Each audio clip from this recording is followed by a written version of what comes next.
We're in Barbados for this week's Sky Cricket podcast. We're at the beautiful and historic Kensington Oval. It's about, well, 20 to 10 on the day before England take on Scotland, and it's the sun beating down, and our producer has got us sat with my bald head, with the sun right on top of my bald head. I'm going to turn up tomorrow for the game. My head's going to be feeling bright red. I'm getting to that stage as well now. He's called Robin Reeve as well, by the way, our producer. Exactly. It's great to be here, though. This is a fantastic cricket ground. I was just looking around. We've got the Malcolm Marshall end, the Joel Garner end, the 3W stand, the Gary Sobers Pavilion, the Haynes and Greenwich. A nod to, Marshall up there. A nod to all the greats that this island has produced. I mean, if you put together the best of Barbados 11, that probably takes on any team in the world, doesn't it? You should do a doco on it, I think. You should do. Cricket in Barbados. Cricket in Barbados. There's so many different. What a trip. Can I come and help on that trip, by the way?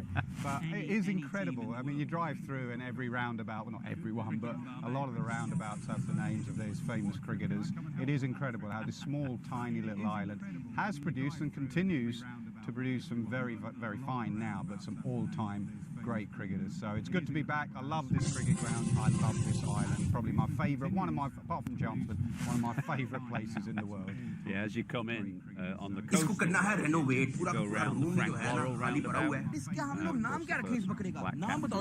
West Indies, and then as you come into the ground, there's a statue of Gary Sobers. Simba रख दे तुम्हारा नाम मैं सोच रहा हूँ इसका नाम पिप्पी रख दूँ पिप्पी यार तुम्हें बड़ा शौक है उसकी पिप्पी छेड़ने का है सूंघी जा रही हूँ ये एक बार साफ हो जाएगा ना तो ये पूरा पिच ब्लैक हो जाएगा और बड़ा लवाई लगेगा अभी बड़े काम होने हैं इस दीवार पे काम होने हैं इस दीवार पे काम होने हैं 1990 and I broke my wrist playing tennis in Guyana with Philip de Freitas.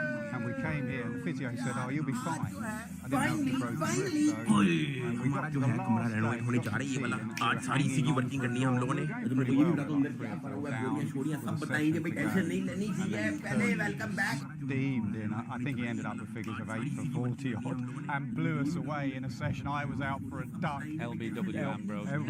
Jack got one, Jack Russell got one that just rolled along the ground. It was sort of an awakening for me that you're never safe in the game in the Caribbean. As you well know as the captain, when we were 40 odd all out in Trinidad or wherever, that in this part of the world you have some good collapses. What about you? You got some runs? Well, here? I suppose you played in the 2004 series as well, didn't you?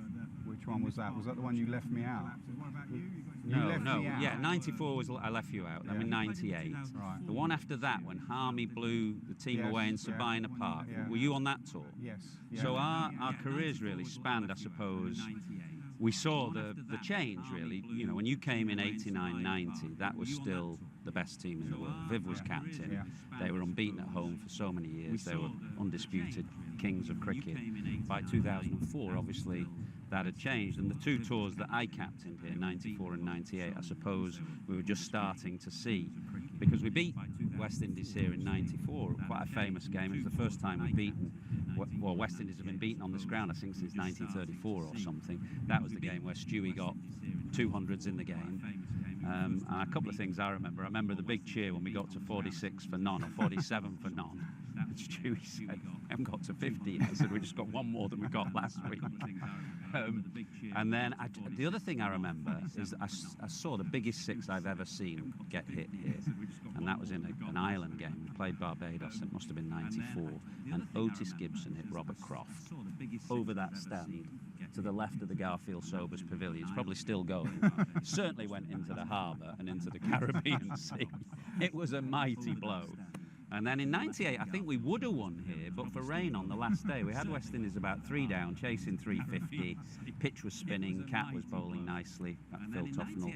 And then the rain came on the last day. Always good atmosphere as well here, obviously. Because did Hoggy get a hat-trick in 2004 here? I completely misremembered that. I cannot remember that at all. But the Brits come in here, as they will do tomorrow. ground. There were a few on the planes coming over. It is a special place to play. I absolutely love playing here for that. The atmosphere, it feels at times like a home game, but as you say, when I first started here, it was a completely different atmosphere to this. These stands weren't like this.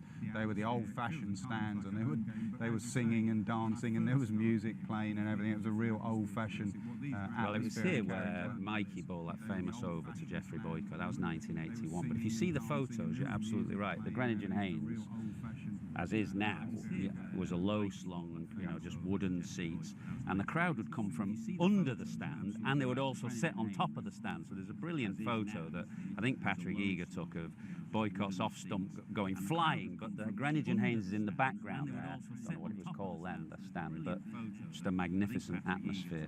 Anyway, obviously Barbados is staging one of the key venues for this World Cup, with 3 matches in as we speak. So USA beat Canada, West Indies beat PNG in quite a tight game, actually, a tense game in Guyana. And last night, Namibia sneaked past Oman on a super over, a really We've had it all already, tight game, yeah. Just before we talk about, because you were in Dallas, we'll go to that game in more detail, but West Indies, I've come from Guyana, the West Indies were playing PNG, and that game was coming to a conclusion as we got to Oval Airport just outside Georgetown. So it was a lengthy check-in process because all the staff were watching the game, and the poor bloke there was having a heart attack. He said, if we lose to PNG at home, he said, that's the end. There is no coming back from that. And it was tight and tense for a while, but they got over the line. I was sort of hoping Papua New Guinea turned them over, simply because every time I come on holiday here a bit, and every time I go to Accra Beach, there's a little taxi stand there, as you know, and all the taxi drivers give me absolute abuse for how bad I was in the West Indies, how bad I was against Ambrose and Walsh. I could have come back with how do you go against Papua New Guinea lads, but West Indies just got over the line. Right, Dallas. Tell us about Dallas first of all. You kicked the tournament off, didn't you, on commentary? Yeah, did you stumble over your lines or not? Yeah. It was an interesting few days. I started in Hampstead, at Hampstead Cricket Club, interviewing Kumar Sangakkara for something we're doing in the summer. I then went to the Oval to finish off that series against Pakistan. You just didn't bother turning up for that last game. You're too big for that last game. I flew to Dallas, which I've never been to Dallas. I turn up, and actually, do you know what? It was a perfect little start and a venue. Really nice cricket ground, intimate sort of cricket ground. It used to be a baseball ground that they created, then changed it for minor league cricket and then major league cricket, and it's almost become like the hub. Dallas has become the hub for cricket in the West Indies, in America. So I enjoyed it. It was a really good game of cricket, brilliant game of cricket, just what the tournament needed. Can I just ask, I mean, you're there, how many days were you in Dallas for? 2. Okay. Did you get a sense of, whether this tournament has got into the public consciousness? Or I went through Dallas Airport and, passport check, visa check, and the bloke sort of said, what are you here for, mate? And that's a bad American accent, by the way. He said, what are you here for? Nazi accent. I don't know what I did that for, to be honest. He said, what are you here for? I won't even try and do an American accent. And I said, the cricket, and he just went over him completely. He just said, what's cricket? And I thought, your tournament starts here tomorrow, mate. And I think in the expat community, definitely, they completely get it. They completely love it. So it wasn't a full house, but it was a pretty good crowd. No, and because it was a smaller ground, it really worked. I mean, we started that World Cup in Ahmedabad, the 50-over World Cup, with 110, 20,000 capacity. And that New Zealand game may have had, 30, 40,000? Yeah, which is a great crowd, but it felt empty. Felt empty. Yeah. So I don't know what was in Dallas, but it was a good crowd, a good atmosphere, and great pitch, really good pitch with a quick outfield. We got very lucky with the weather. When you say good pitch, what? It went through? It went through, it had pace on it. It wasn't just like a complete belter where, like in the IPL, you get 260, 270. It had something in it for the seamer, but batters really enjoyed it. So, and it was a cracking game, really good game. For a long time, USA were worried.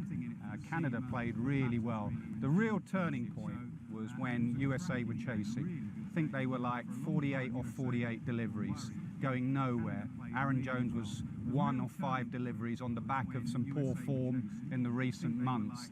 And then Nikhil Dutta bowled the first ball, and he bowled a full toss. The dew had come down, it slipped out of his hand. Full toss, 6, free hit, and he went for 19 in that first over. And after that, the way Jones played was 10 sixes. Yeah, Most of them slog sweep over mid-wicket. Yeah. And He learnt his cricket here, played first class. I mean, he was born in Queens, New York, I think, but then moved to Barbados, played first-class cricket here, moved back to the States. Friend of Jofra, knows Jofra very well. So, and it's a good story because he has struggled in recent times.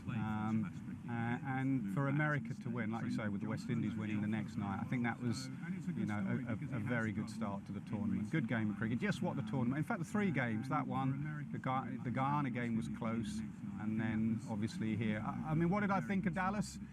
I didn't like the city that much. I did a bit of a tour. And you're coming from Chelmsford, by the way, so if you don't like Dallas, that's not saying much. It was a bit sort of flat. We were right in the middle of it. So I went off to see where, you know, JFK, a bit morbid, but I went off to see where JFK was shot, the grassy knoll. I stood on the grassy knoll and... Have you solved the puzzle? The book depository, the 6th floor, I looked up and thought, those trees look like they're in the way a little bit. So I do know how it happened and how JFK was shot. So I went there and then I did the cricket. You were in Guyana. What were you, before the cricket started, why were you in Guyana? So that's the reason I missed the last game at the Oval. So I flew with our cameraman, Tom, who sat there. And likes a beer. And Reva, our producer. Who also likes a beer. And we went to do a feature in the same way that you're doing something on Sri Lanka cricket before our test series against Sri Lanka later in the summer. We went to do a feature on Shamar Joseph, the young Guyanese fast bowler who obviously kind of burst onto the scene in Australia, that fantastic test match in Brisbane, got a wicket with his first ball, Steve Smith in Adelaide, took 5 for, and then bowled West Indies to victory in Brisbane. It's an amazing story because he's from a little village called Baracara, and so we went one day to Baracara. We set off at 5:30 in the morning from Georgetown, 2.5-hour drive to over the Babis River to New Amsterdam. We had a boat waiting, little outboard engine, and then it was about 2 or 3 hours up the Kanji River, it's called, this black river creek type thing, to his village. And actually Romario... Did you find Shamar? Because we've got a WhatsApp group going, searching for Shamar, because you went off and he was obviously with the West Indies training camp, but he wasn't there to start with. Did you find him in the end? We did find him. So we went to his village, we saw a few friends and family. It's the village of Romario Shepherd as well, actually, which is amazing to think, because it really is in the middle of nowhere and no kind of formal cricket facilities. So they produced 2 national players.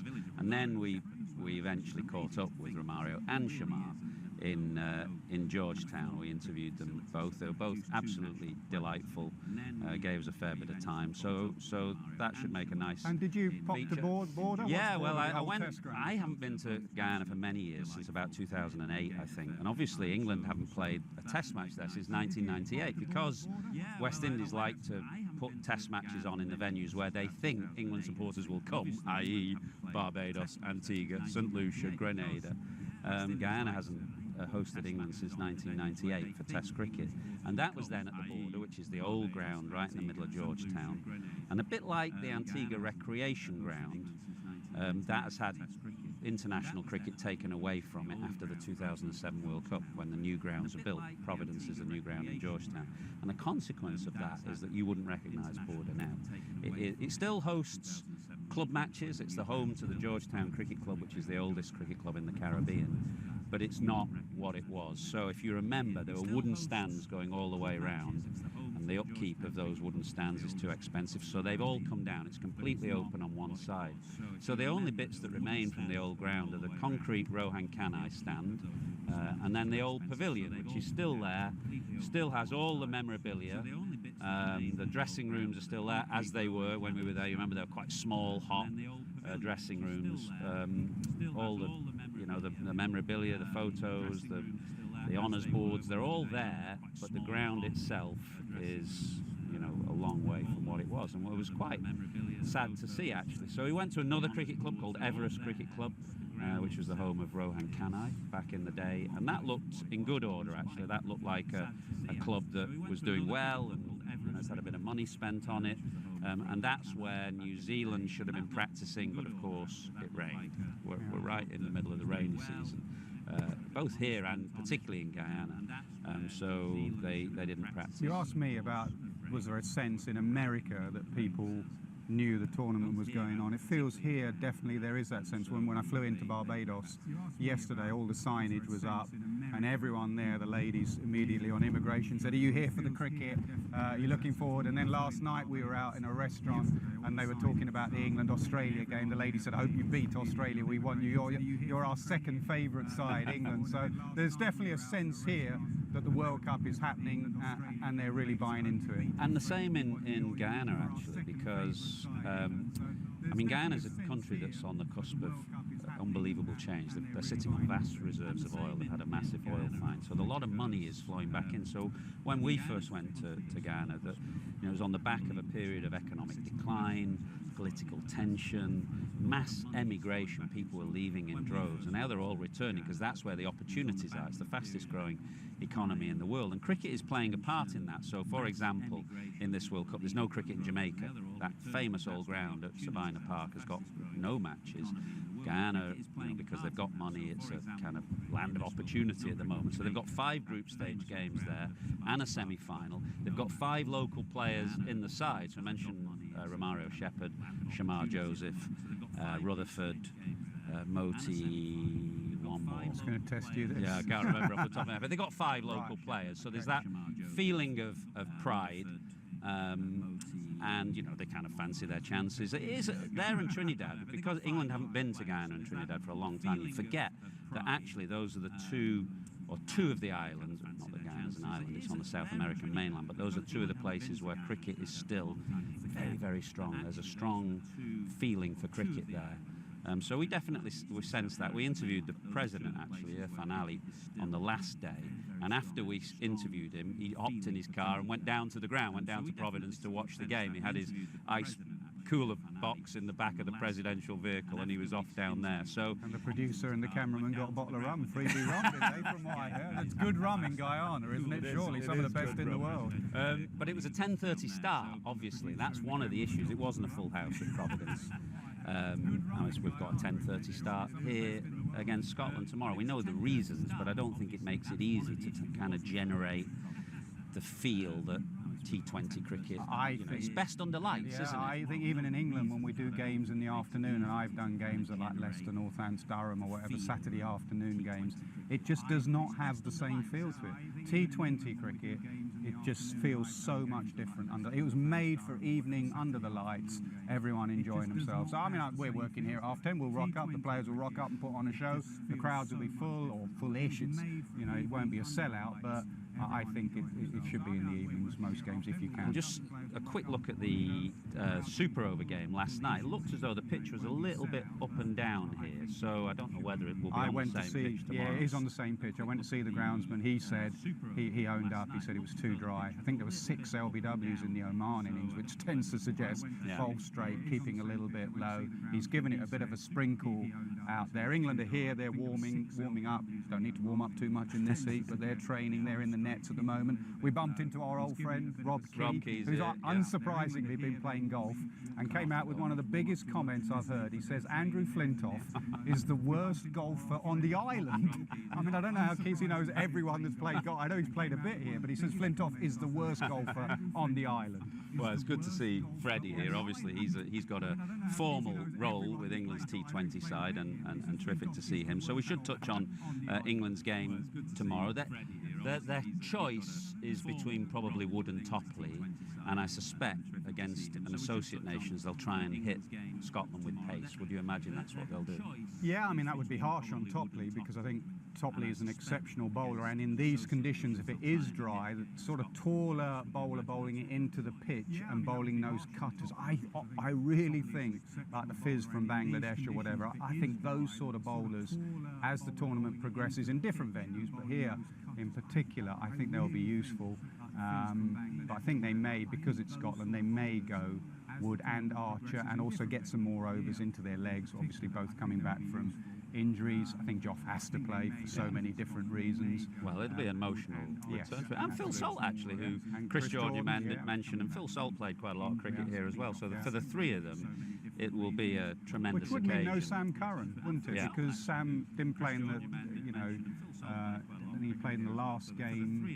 I have to think about that. I was there against it. I don't know what the change was. I don't think Sam played in that series, actually. So he was player of the match and player of the tournament in the last World Cup. famously here, he played instead of Stuart Broad, didn't he? In a test match. Put Broad into another dark place, into one of those rooms where he had a bit of a moan about being left out. Throwing darts at Ed Smith. At that. Exactly. So, it'd be a bit harsh on Sam Curran, but England played well in that series against Pakistan. They've pretty much done everything they need to do going into this tournament. So, they'll be expecting to win. They'll be expected to beat Scotland, but it ain't going to be a pushover. But last time we did an England, this is the first time they've met in T20, but the last time we did an England-Scotland game, 50 over game at the Grange, Scotland turned England over, isn't it? Actually, a game that I look back on, we've been doing this a long time for Sky, it's a game I look back on with great fondness, actually. It was a great crowd, great occasion. High scoring with that, moment at the end where, was it Woody who was trapped last man, I think, LBW. So a fantastic occasion, and shows that, if you don't turn up and play at your best, you're going to be in trouble. And we've seen from the 3 games already that England should turn up tomorrow thinking they're playing Australia or who they do play at this venue, because we've seen the talent in the USA squad, the Canada squad. We saw, last night, the talent that was on show, and we saw what Papua New Guinea nearly did to the West Indies. So turn up as if you're playing in a final every single game. Especially, listen, could well be, it's a rainy season, there's a bit of rain around tomorrow morning. You've got to be very smart, win the game, look at net run rate. That could hurt West Indies just getting over the line in their first game.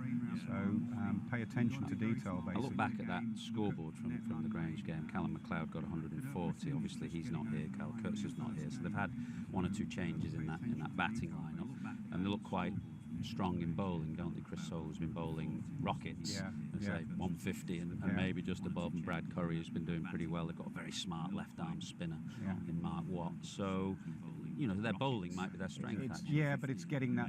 If they can get runs, I always feel that with Associate Nations. Associate Nations will, in the field and with the ball, they will give it. We've seen it already in this tournament. They will be smart. It's their World. It's a cliche, but it is their World Cup final. So when they're all together as a unit, you can imagine them absolutely in the field, in the ball, with the ball. They will be brilliant. They'll give it everything. It's getting runs if you're batting first. Get a score to defend, to put the opposition under pressure. That is the key for any associate nation. Is keeping the other nations under pressure for as long as possible, that they may just crumble in a heap. So it is getting runs on the board, the likes of Berrington and Munsey or whatever. Go and get a big score. So that's tomorrow, 10:30 in the morning here at the Kensington Oval, this wonderful cricket ground in Barbados, and we're hoping for a strong start from both home nations, England and Scotland, tomorrow. Riyan Parag in the house, baby. When the last 2 seasons were difficult and all this online trolling was happening, how were you dealing with it? This IPL could have been a career-ending IPL for me. All of that was being... What else that the fans don't see, other than just Riyan Parag being third on Orange Gap? I would like people to see what goes on behind the scenes. If you see after the game, the amount of noises that come from the physio room, it's tough. Someone's getting their skin removed, someone's getting punctured with needles. This year, which was the most difficult team to face? I think SRH. Were you guys talking about the high scoring matches and all? We were actually laughing about it. We finished off one day game against, I think, Lucknow. We came back and we saw Hyderabad 135 in the first 6 overs. We all looked at each other and were like, what the hell is going on? How players talk about situations like Harshit Rana getting fined? Does that come up at all in locker room chat? We just laugh it off. I knew he was going to do that. He's like that only. He wears his emotion on his sleeve. Even when we went to play the Asia Cup, he was shouting and Soumya Sarkar, he didn't even get him out. Right, that massive fight. You visualize yourself bowling for India? 100%. I visualize winning the World Cup, winning the T20 World Cup, everything. Pumped about the World Cup as a fan? I'm actually not going to watch. I'm just going to watch the final. Why? I don't want to watch cricket anymore because I want to play the World Cup. And I think it's a good feeling. I want to play the World Cup. I want to play for the country. I think it's a good feeling. I want to play the World Cup. I want to play for the country. This is one of the most interesting and nerdy cricket conversations. If you're an IPL fan, you know that Riyan Parag had an epic IPL season. And this is after 2 seasons where he was trolled mercilessly by the internet. throughout the course of this episode, my intention was to dissect the mind of a professional cricketer who's yet to play for India. I genuinely believe that it's just a matter of time until Riyan Parag plays for India.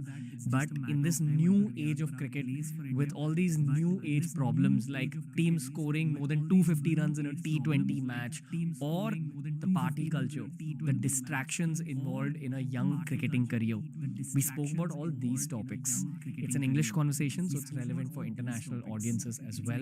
This is one of the nerdiest but yet most fun cricket conversations that we've had on the Ranveer Show. It's the epic one with Riyan Parag on TRS.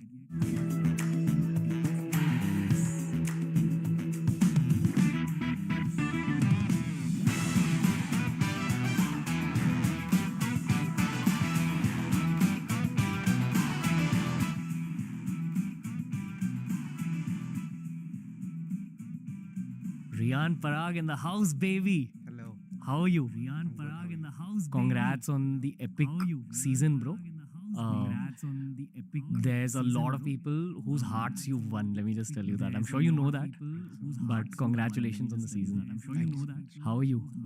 Good. It's been a ride. Having some success this year. Feels good. Okay. How are you feeling at the end of this whole arc where people have phrases like beard mode activated? Do you feel beard mode has been activated? It's just a lot of things coming together, fitting properly. I think I've had a tough couple of years, and like coming back from that, having the season I just had, could have been better, could have won the IPL, etc., etc. But then I think I should be a little satisfied, maybe not too satisfied, but then just a little bit happy that okay, I've done something well. Okay. Are you thinking about cricket at all right now? It's a week since your last game, I think, right? Yeah, I just did a Red Bull shoot yesterday and just ended up playing cricket. I was contempt on not playing cricket at all. We finished the shoot, I saw a plain field and I just went out and hit sixes. So I think you never can like take out cricket from yourself. But then yeah, I'm going to give myself another week or so to like let everything sink in and then get right back on track. What's the next phase after IPL? This is what a lot of the viewers don't know. Like we just see you guys during the IPL and when maybe there's some domestic tournament. But what is it like for you guys? So normally if you're not in the Indian team, it's a lot of domestic cricket. Some of the guys get called to the NCA. If you're not in the NCA, it's all up to you. It's off season till like August. But then if you're in the scheme of things, NCA and Indian team, I think there are a lot of India A tours and a lot of small tours. Where I think Zimbabwe is happening next July after the World Cup. They are going to Sri Lanka, they're going to Australia. So a lot of those things. But then if you're not in those scheme of things, which I wasn't for the last 2-3 years, you just go back and, just figure it out yourself. Practice, train, this, that, and then wait till August and then start again. And now you've barged your way through. Third on the orange cap list. This is not a joke what you've done. Yeah, it was, but then I didn't feel like it was a shock. I always knew, okay, I had the capabilities. It was just a matter of time to like go out and do it there. This year, like I said, everything just fit perfectly. I got my favorite spot. I had a great season coming up. I had the support from my team. Everything just clicked. You like batting at number 4? I love batting at number 4. Yeah? It's because I've been doing it for a lot of years now for my domestic side, Assam, right? I batted 4 in all formats of the game, and now getting a chance to bat in the IPL at number 4, first of all, is a big responsibility. Because even before the first game, I saw it after the first game. Sanju Bhai actually said it in the toss. Okay, Riyan's going to be number 4. So that adds a lot of pressure. Like people see it as okay, now he's got in his favorite spot. But then you got to understand that okay, if you're putting someone on the spotlight, there are like lakhs and crores of people watching, it adds a lot of pressure. So handling that, navigating through that, I think I did pretty well. Okay. I gotta ask you this directly at the start of the podcast. The last 2 seasons when you were batting lower down the order,